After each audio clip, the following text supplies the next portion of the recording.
नमस्कार मित्रों, आज हम 19 वर्णों वाली छंद जिसका नाम है शार्दूल विक्रीडितम छंद का वर्णन आपको बड़े ही हर्षोल्लास के साथ कराएंगे।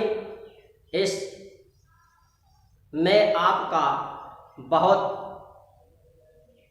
अभिवादन है।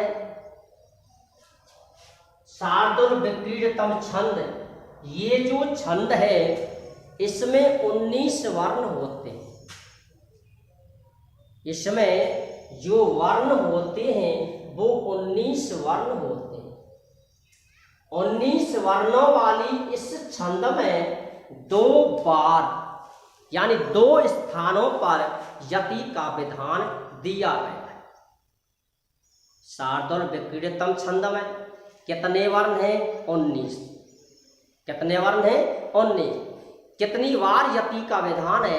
2 बार यति का विधान है।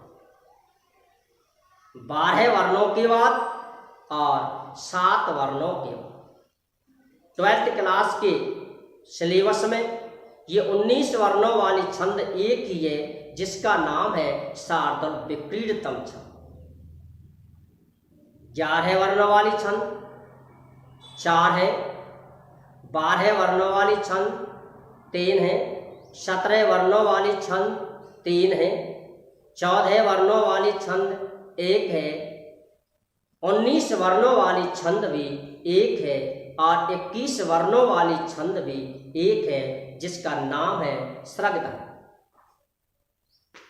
ये जो छंद है इसमें वर्णों की संख्या है 19। पहली यति 12 वर्ण के बाद और दूसरी यति 7 वर्ण के बाद की जाती है। 12 वर्णों का प्रयोग यानी 12 वर्णों की जो संख्या है उसका नाम मैंने इससे पहले जो छंद थी उसमें उसका वर्णन किया था। सूर्य का नाम जहां आता है वहां हमें 12 की संख्या लिखनी होती है। अश्व का नाम जहां आता है वहां हमें 7 की संख्या दिखानी होती है जिसका वर्णन मैंने पिछले जो छंद का वर्णन किया था उसमें भी किया है। आज भी मैं आपको इसका वर्णन बतलाता हूं कि सूर्य एक राशि पर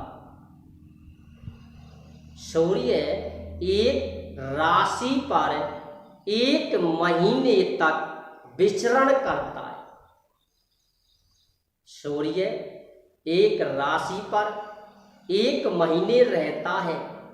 राशियां विद्वानों के अनुसार 12 मानी गई है। तो 1 महीने जब वो रहेगा तो कितने महीने उसके व्यतीत होंगे?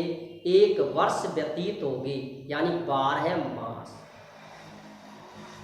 कितने महीने व्यतीत होंगे? 12 मास। प्रत्येक राशि में जब वो जाता है, प्रत्येक राशि में जब वो जाता है, जिस राशि में प्रवेश करता है वह उसी राशि के नाम से जाना जाता है। मेष राशि में यदि सूर्य प्रवेश करता है तो उसे हम मेष राशि का सूर्य कहते हैं। कुंभ राशि में यदि प्रवेश करता है तो उसे हम कुंभ राशि का सूर्य कहते हैं।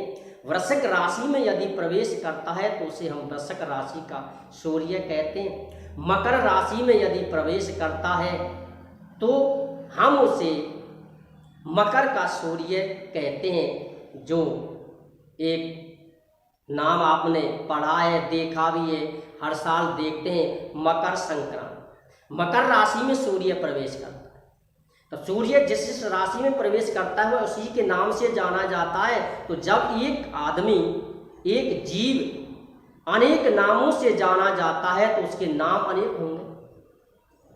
तो सूर्य के भाग 12 माने जाते, इसलिए सूर्य का नाम आते ही हमें संख्या 12 माननी होती है।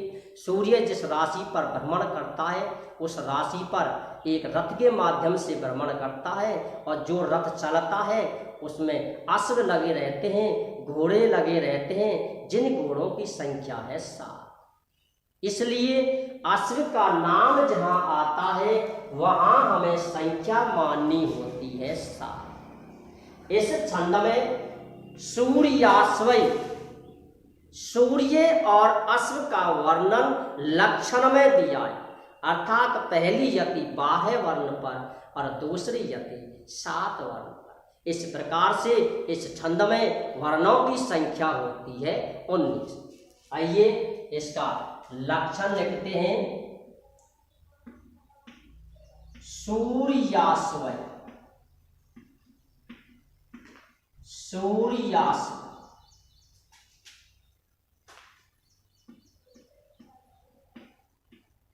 यदि, सूर्याश्वय यदि, सूर्याश्वय सूर्य,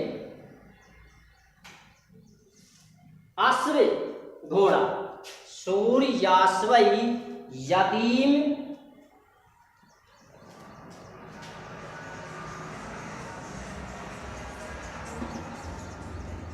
मैं सजाऊ सत तगहा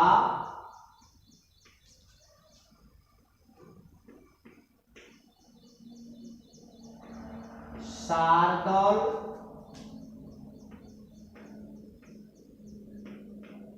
विक्रीडता।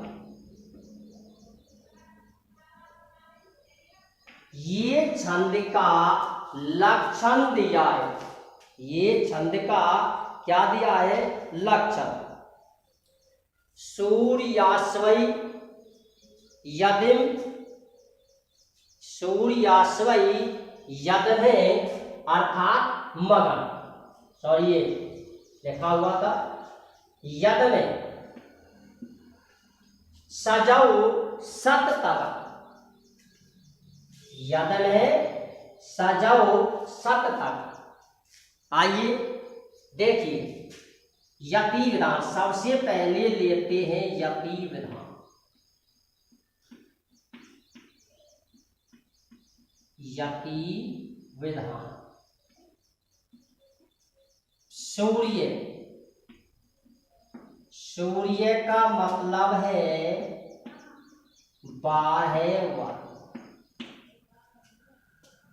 सूर्य का मतलब 12 वर्ण।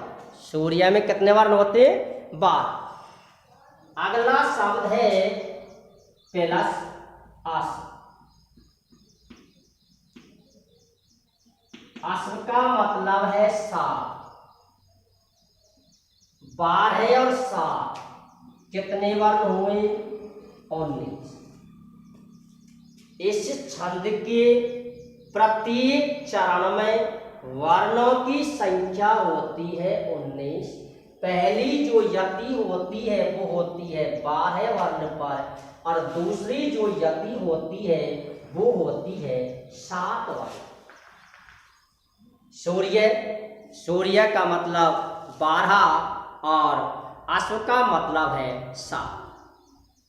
सूर्य का मतलब 12 और अश्व का मतलब है 7। इस प्रकार पहली यति 12 वर्ण पर और दूसरी यति होती है 7 वर्ण। कितने वर्ण पर? 7 वर्ण पर। कुल वर्णों की संख्या प्रत्येक चरण में, एक चरण में कुल वर्णों की संख्या है 19, और चारों वर्णों में कुल जो वर्ण होंगे वो वर्ण होंगे 6। कितने वर्ण हुए? 76। 19 गुणा 4, यानी प्रत्येक चरण में वर्णों की संख्या है 19। चारों चरणों में वर्णों की संख्या होती है 76। कितने? 76। वैसे मैथ में यदि कोई संख्या हमसे छूट जाती है तो उसमें कोई ऐसी कोई बड़ी बात नहीं है। क्यों? कहाँ राजा भोज और कहाँ गंगूते, कहाँ राजा भोज और कहाँ गऊ तेरी, लेकिन हर जगह पर, हर स्थान पर प्रत्येक जीव का कुछ ना कुछ विशेष महत्व होता है।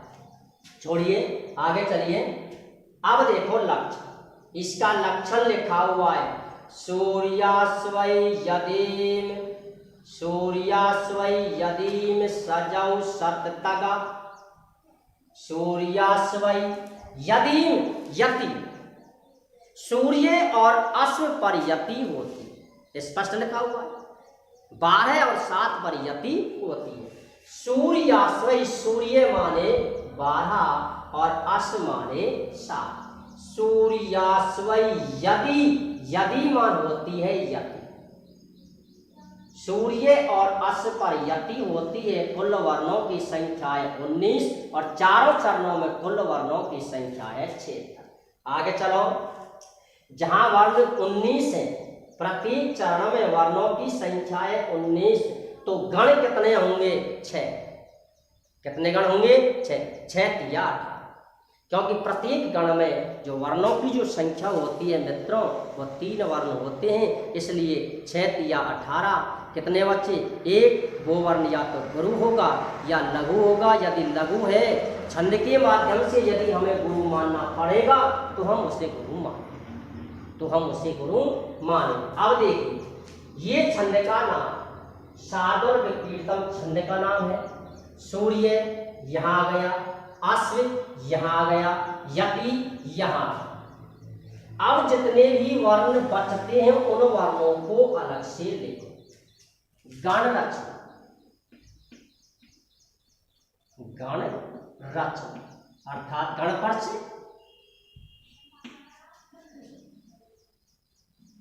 मगन, मैं का मतलब है मगन, ठीक।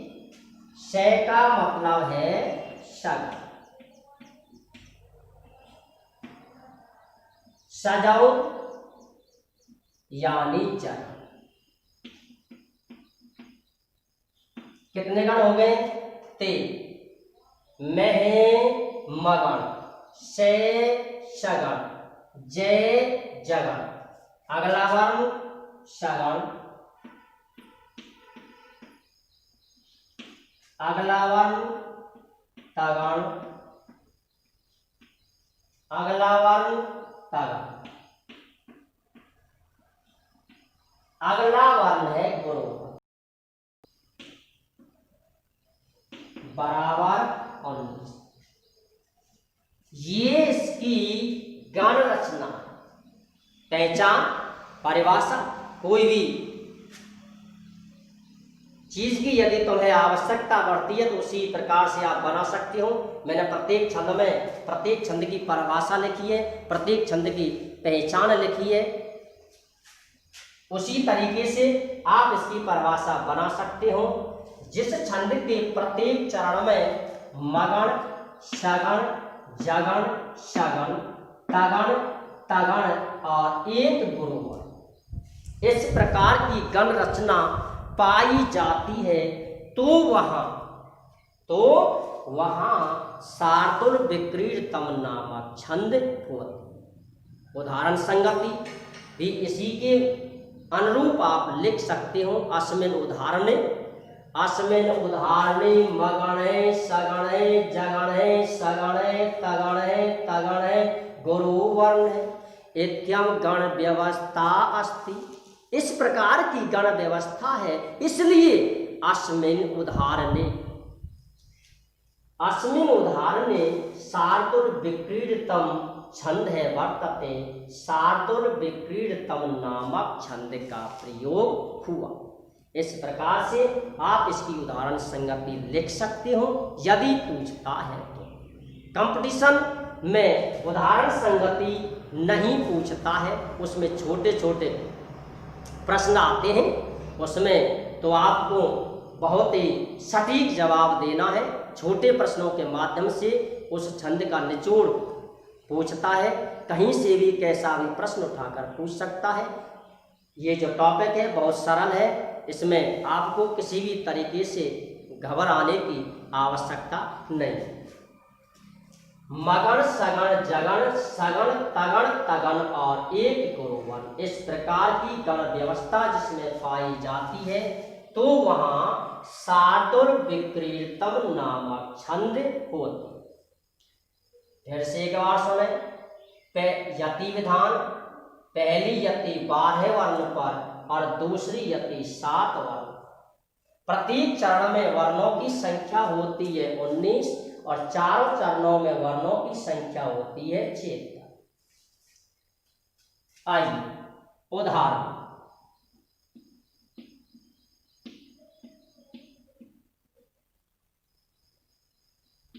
उदाहरणम ये है या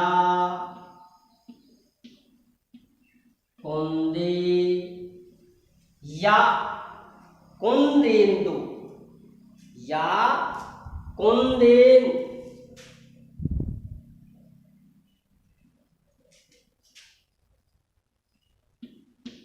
तुषार या कुंदे तुषार हार धवल, या कुंदे तुषार हार धवल, ये मां सरस्वती की वंदना है। या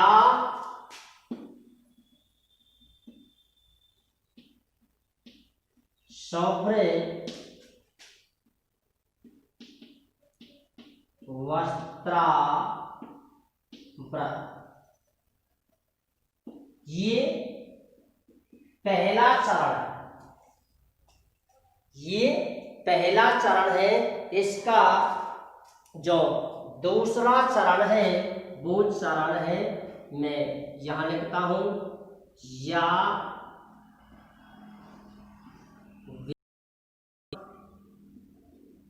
बार दंड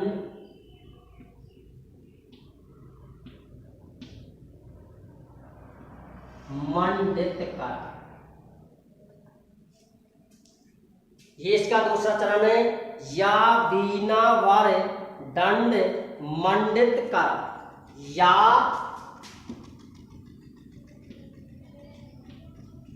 श्वेत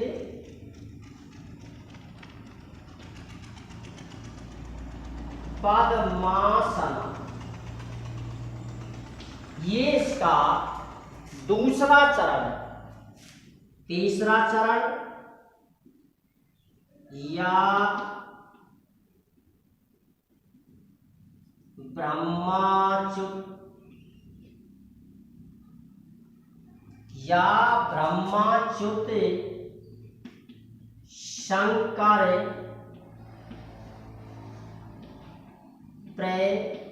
प्रवर्तन,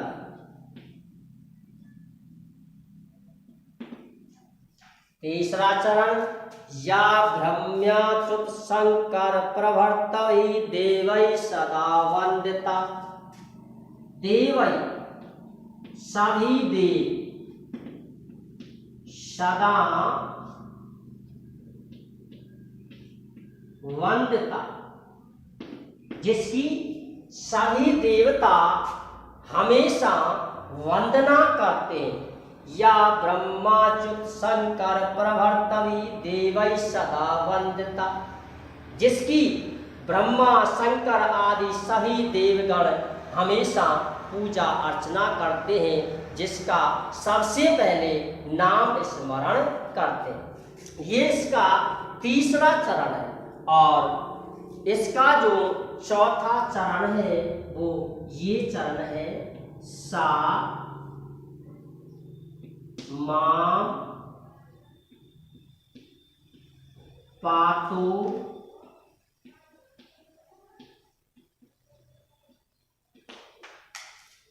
सरस्वती, सा माम पातु सरस्वती भगवती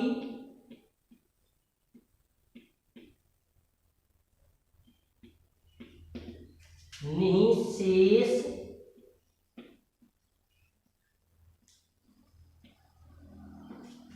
जांज्ञाप्यः,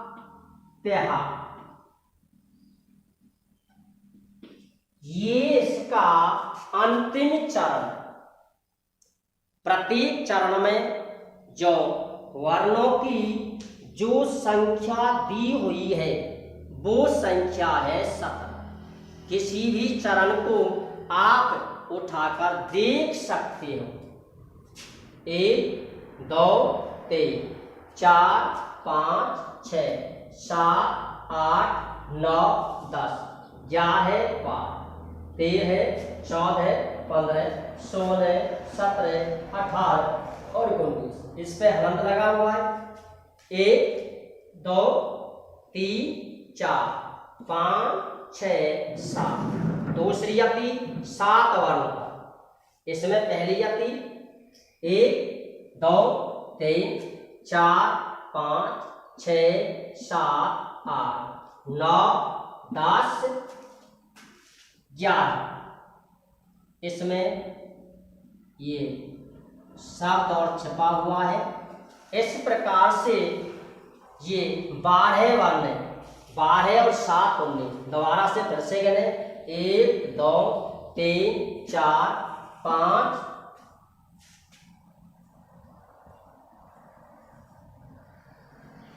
1 2 3 4 5 6 7 8 9 10 11 और 12। इस प्रकार से किसी भी चरण को आप उठाकर देखें। प्रत्येक चरण में वर्णों की संख्या है 19। पहली यति है 12 वर्ण पर और दूसरी जो यति है वो है 7 वर्ण। पहले गण रचना करने से पहले आप इसे फिर से एक बार देखें। इसमें इसका स्मरण करेंगे। छंद को समाप्त करते समय माँ सरस्वती की हम इस श्लोक के माध्यम से वंदना भी करेंगे। पहले इसकी गण रचना देखते हैं। प्रत्येक उदाहरण में वर्णों की संख्या है 19। इसको गिनो 1 2 3 4 5 6 7 8 9 10 11 और 12। यति इसमें यति 1 2 3 4 5 6 7। 1 2 3 4 5 6 7 8 9 10 11 और 12। पहली यति 12 वर्ण। पहली यति 12 वर्ण पर और दूसरी यति 7 वर्ण पर। इक्का दुक्की टिक, चौकी पंजी छक्की और सत्ता। कितने वर्ण होंगे? 12 प्लस 7 बराबर 19। इसमें कितने वर्ण हैं? 19। इस प्रकार से इसके प्रत्येक चरण में वर्णों की जो संख्या दी हुई है वो दी हुई है 19। गण रचना करते समय पहला गण प्रत्येक चरण में मगण मिलना चाहिए। मगण एक छंद में और आता है मंदा क्रांता मगण। वर्णों की संख्या यदि 17 दी हुई हो, पहला गण यदि मगण दिया हो तो मंदा क्रांता छंद होती है। जय जय श्री राम।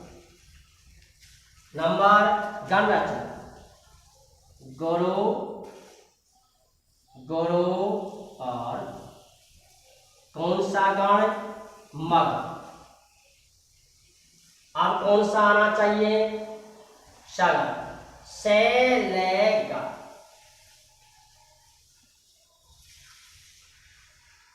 लघु लघु और ये हुआ सगण। इसके बाद मगण सगण और जगन। मगण सगण और जगन। जभान कौन सा आना चाहिए? जभान। गौरव गौरव और लघु। जगन के बाद शगन। 1 2 3 1 2 3।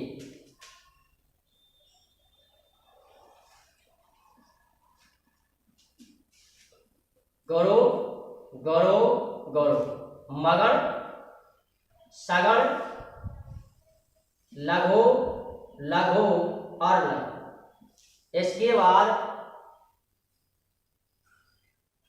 जगण लघु गुरु और लघु, ये हुआ जगण। सगण लघु लघु और गुरु, सगण ताराज गुरु गुरु और लघु। उसके बाद तगड़ गुरु गुरु और लघु। अंतिम वर्ण गुरु। इस प्रकार से इसमें वर्णों की संख्या है 19। गण रचना मैंने पहले चरण की आपके सामने की है। इसी गण रचना के माध्यम से आप किसी भी चरण की गण रचना कर सकते हो। गण रचना करते समय आप विशेष रूप से ध्यान रखें कि आधे वर्ण की गण रचना नहीं की जाती है। आधे वर्ण से पहले लगी हुई लघु मात्रा को हम गुरु मात्रा मानते हैं। विसर्ग से युक्त लघु मात्रा को भी हम गुरु मात्रा मानते हैं। अनुस्वार से युक्त लघु मात्रा को भी हम गुरु मात्रा मानते हैं। इस प्रकार से अंतिम वर्ण, इस छंद में जो हमें अंतिम वर्ण की आवश्यकता है वो गुरु वर्ण की है। यदि वो लघु वर्ण दिया हो तो हम उसे गुरु वर्ण मानेंगे, तभी हमारी गण रचना पूरी तरह से सिद्ध होती है। ये शार्दुल विपरीतम छंद का अंतिम जो उदाहरण है, उदाहरण के साथ साथ ही ये शार्दुल विपरीतम छंद समाप्त होती है। एक बार इसे फिर से देखें। इसका लक्षण है सूर्यास्वै यदीम सजौ सत तगा। सूर्य माने 12 और अस माने होते हैं 7। प्रत्येक चरण में वर्णों की संख्या होती है 19। चारों चरणों में वर्णों की संख्या होती है 76। मगण सगण जगण तगण सगण तगण तगन और गुरु वर्ण, इस प्रकार की इसमें गण व्यवस्था पाई जाती है। गण रचना करते समय जिन जिन बातों को मैंने आपके लिए कहा है उन बातों का विशेष ध्यान